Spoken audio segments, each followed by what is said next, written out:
don't want peace. I want problems. I don't care if you like Trump or not, but you need to listen to what his son Eric has to say about Bitcoin.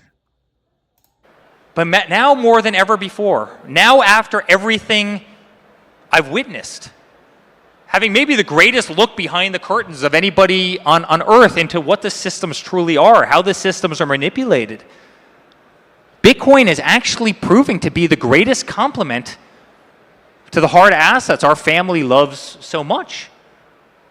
You know, just like real estate, obviously Bitcoin's scarce. There's only 21 million. I don't need to tell anybody in this room that. You know, name another commodity that's capped. Name another commodity that as prices go up, it's not further exploited. Guys, if gold ever went to $20,000, you'd be tearing down this building. You'd be looking in the concrete pillars over there. You'd be trying to mine gold. You'd be changing the supply dynamics. With Bitcoin, you can't. You know, with Bitcoin's supply is capped. That scarcity, that hard limit, it makes it incredibly valuable, especially as these assets are being purchased in the billions. That's why you see the price skyrocket the way it is. But unlike real estate, Bitcoin's not tied to geography. It's global. It's instantly liquid. You know, try selling this convention center to a REIT right now. You know, I'll see you in 2 years. Try going out and selling a big office building. You know, it will take you 18 months to do. At the end of it, you're going to want to shoot yourself in frustration. You know, think about the complement to hard assets that Bitcoin is, right? It's instantly liquid. You can buy or sell it while literally having dinner with your wife or your husband or whoever it might be. It's borderless. You know, it can be transferred, it can be sold, it can be, you know, moved with the click of a button. It's a global currency. It doesn't rely on traditional banking systems. It's not subject to the corrupt governments that we talked about before. We see them all over the world. There's corruption everywhere. There's no banks, there's no lawyers, there's no title agencies, there's no brokerage commissions, there's no middlemen. You don't need any of this to operate, to buy, sell. You don't need it to build. And that's why Bitcoin is such an unbelievable asset. Bitcoin and crypto, guys, they truly has the ability to change the world. It has the ability to disrupt traditional banking systems, you know, in the biggest way, which really have been controlled by far too few. And I might be speaking against our own interest. We probably did better in that world than anyone. But Bitcoin is inclusive. It gives everybody the opportunity around the world to participate in ways that they never otherwise would have thought, no matter of their wealth, no matter of their location, the geography. People in developing countries, people who otherwise wouldn't stand a freaking chance. It gives them tremendous opportunity. And people very rarely ever say that about Bitcoin. It's a beautiful thing, and it's a thing that should be celebrated. It's a thing that should be embraced by all. Now, I want you to listen to one more interview that he did in the Bitcoin conference. That happened yesterday, by the way. And I want you to listen to what he has to say one more time. Over the last 4 years. Amazing. Well, we really appreciate it, and we appreciate the support of your father. So one of the things that sort of really took me by surprise is just how much I spoke with your brother at Nashville, actually, Don Jr., and we were talking, and I was just amazed at how sort of educated you've become. You really seem to have understood the technology a lot. This wasn't just like, oh, people like Bitcoin, I guess we'll be pro-Bitcoin. It seems like you've really done your homework. What has that process been like for you and your family? Yeah. Well, listen, I'm a bricks and mortars guy. I've spent my entire life walking construction sites, and people always ask, okay, so you build buildings, you build golf courses, you build commercial buildings, you operate these buildings every day. Kind of why the love? Because I think they can hear the real sincerity in our voices, right? Where these aren't sound bites. And you know, if you really look at real estate, it's tangible. You can feel it. It has energy. And when you look at Bitcoin, it's actually very much the same, but it has so many of the counterbalances that might otherwise be considered flaws of real estate. And listen, we're a real estate family. It's what we love. It's what we know. We know it better than anybody. But if you want to talk about a hedge against real estate, I mean, think about something that's immediately liquid. Yep. Right? And that's what cryptocurrency is. If I have a hotel, I can spend 5 years, I can build a hotel. If I want to sell that hotel, it could take me 2 years to sell that property. Now, there are a lot of benefits to real estate. There's a lot of leverage benefits to real estate. There's a lot of tax benefits to real estate. But real estate is illiquid. What's a better hedge to real estate than something that's instantaneously liquid, right? I mean, what's has more downside protection than something that you can literally fit in a key fob in a ledger in your pocket? You can't move real estate. I can't take Trump Tower on 57th to 5th. It would be tough, right? And move that over to London if London happens to be a better market, or I can't move that to Singapore or the UAE where we are right now. So something that can be transported very easily, right? It's digital currency. It doesn't have fees. There's no brokers. There's no bankers. There's no lawyers. There's no title companies. There's no middlemen. There's no risk of fire. There's no risk of floods or tornadoes or hurricanes, right? I mean, there's a lot of downside protections that crypto can have that real estate, being a tangible hard asset, There's no tenants. it doesn't have. And so I look at the two in concert. I look at this being an unbelievable hedge to this.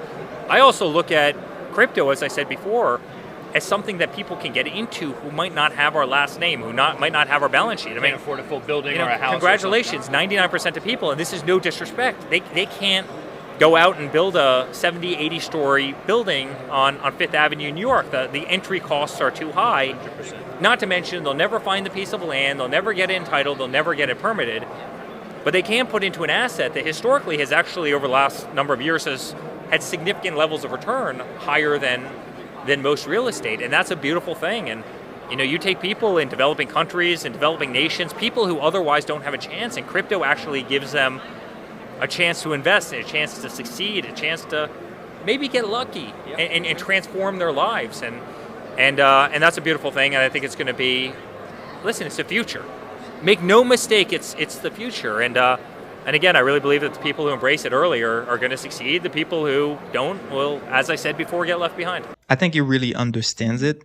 The only criticism that I have about this is that there are times where he says crypto instead of Bitcoin, where it's like crypto and Bitcoin are like, it's not the same. Like crypto is like, when you say crypto, it's talking about the entire industry, like, Ethereum, Solana, Shiba, and everything. Like that's crypto. Bitcoin, it's its own category, basically. Like Bitcoin, you can't just say, oh yeah, invest in crypto.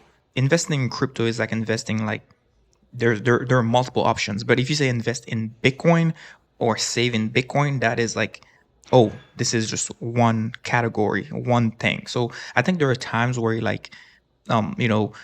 interchanges Bitcoin and crypto. But other than that, I think he understands it pretty well. And he's, I mean, if he can explain that to his dad, I mean, I'm pretty sure you're gonna have a U.S. Bitcoin strategic reserve within the next few months, honestly, because he gets it. He gets it. As a real estate guys, if he understands that, hey, I can move like billions of dollars in my pocket, and I'm not tied to any location. If something is not working in America, I can move to another country and I can still have that $1 billion in my pocket or in my brain if you memorize your seed phrase.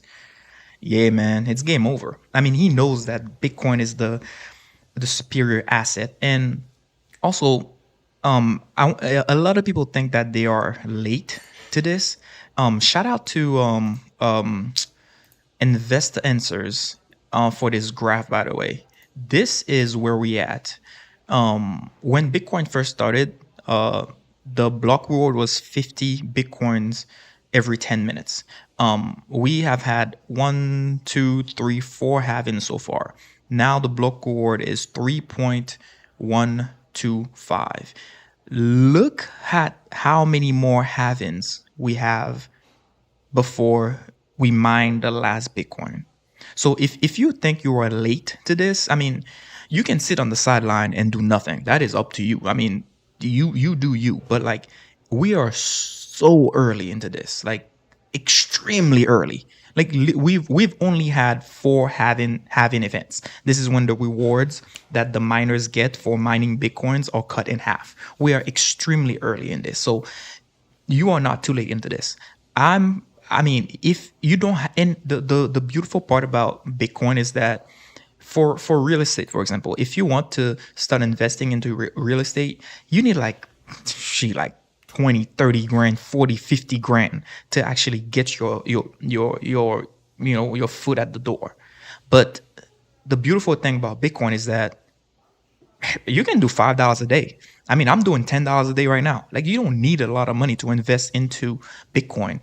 And the annual returns are way higher than real estate for sure. And like you said, you don't have to deal with tenants. You don't have to deal with property taxes. You don't have to deal with tornadoes or natural disasters. You don't have to deal with maintenance. You don't have to deal with HOAs. You don't have to deal with there's a lot of like headaches that you can eliminate just by investing into something that is just like, passive, basically. I mean, don't get me wrong. Like, if you want to buy a house, I think buying a house to just live in it is probably, that's a good idea. But if you're trying to invest, I think investment wise, I think Bitcoin is the better investment.